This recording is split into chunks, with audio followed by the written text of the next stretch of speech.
Been a lot of news dealing with Israel lately, and of course a lot of it has been convoluted with disinformation, propaganda, and emotional manipulation. But in this video, we're going to try to stick to the facts, tell you what happened and its greater geopolitical ramifications. Now, of course, this all started after the United States decided to abstain from a UN resolution vote demanding an end to Israeli settlements. The United States didn't vote yes, they didn't vote no, they abstained. They didn't vote at all, and because they didn't void this vote, this resolution passed. Barack Obama's administration has previously voided all resolutions that were critical of Israel before. And because of this, Israel is responding, saying that the Obama administration orchestrated this UN resolution, that they drafted the documents, that this was a plan from the United States to go after Israel, and that they have evidence of this and will be giving it to President-elect Donald Trump when he takes office shortly. Now, the Prime Minister of Israel, Benjamin Netanyahu, said that this UN resolution was a declaration of war. He actually reached out to foreign ministers of New Zealand and said that by backing this UN resolution, you have declared war on the state of Israel.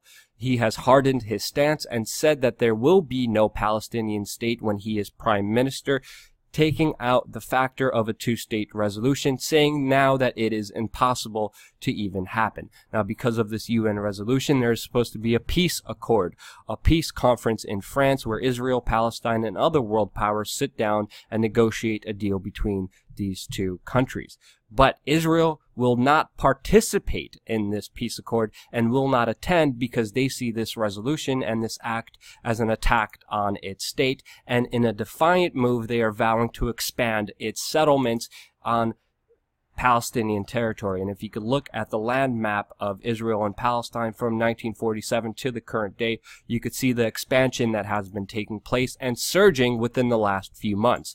Now, President-elect Donald Trump has vowed his support for Israel and told them to, quote, stay strong until January 20th when he takes office. There's other Republicans in the U.S. government who vowed to even defund the United Nations, which relies heavily on U.S. funding of its operations. Now, most importantly, what I think people are missing here are the effects of this UN resolution that actually passed because the United States abstained from this vote.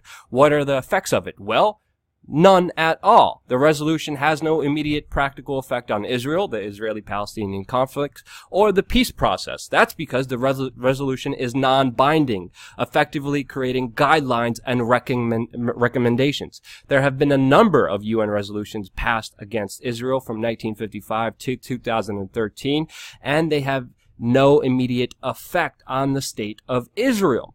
And the United States under Barack Obama vetoed any resolution except for the latest one that just happened right now. This on the heels of just a few months ago with the United States under Barack Obama giving Israel the largest ever U.S. military aid package in history. Just a few months ago, the United States gave the largest ever U.S. military aid package to Israel. So this is astonishing that this is happening. U.S. Secretary of State John Kerry just moments ago gave a 1-hour-long speech where he gave out 6 points for the future of Israeli and Palestinian relations. He said, number 1, he wants a two-state solution based on the 1967 borders. 2, mutual recognition, rights for all citizens. 3, realistic solution for Palestinian refugees. 4, Jerusalem as capital of two states. 5, end occupation, meet Israeli security needs. 6, end all claims, normalize regional ties. Right after this speech by John Kerry, Prime Minister Netanyahu gave his speech saying that he will not be lectured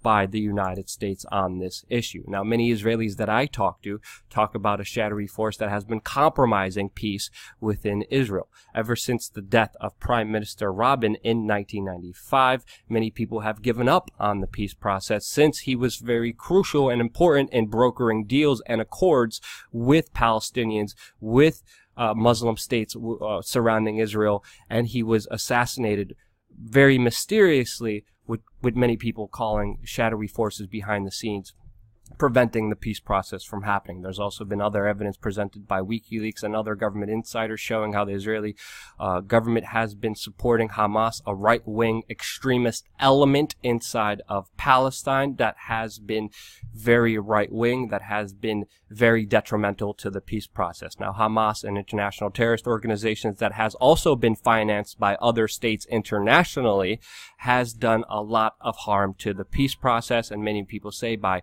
financing them and supporting them, they are detrimental because the moderate liberal voices of Palestine are obviously overshadowed. They're not heard, and obviously they're not in the negotiating tables. They're not the ones pulling the shots as much as Hamas is, which has been supported and detrimental to the peace process. And of course, the peace process can't be blamed, I think, on just one country. The suffering by the Israelis and the Palestinians have been grand, and it is very easily to be emotionally manipulated by this situation just by seeing some of the evidence on either side. You will be swayed, and because of that emotional reaction, people are hardened and sent to extreme ways, and this resolution, especially with this recent war of words, doesn't seem like it's going to happen anytime soon. What do you think of the two-state solution? Are you even in agreement with it? Let me know in the comment section below. But with Israel responding now in a more hardened stance,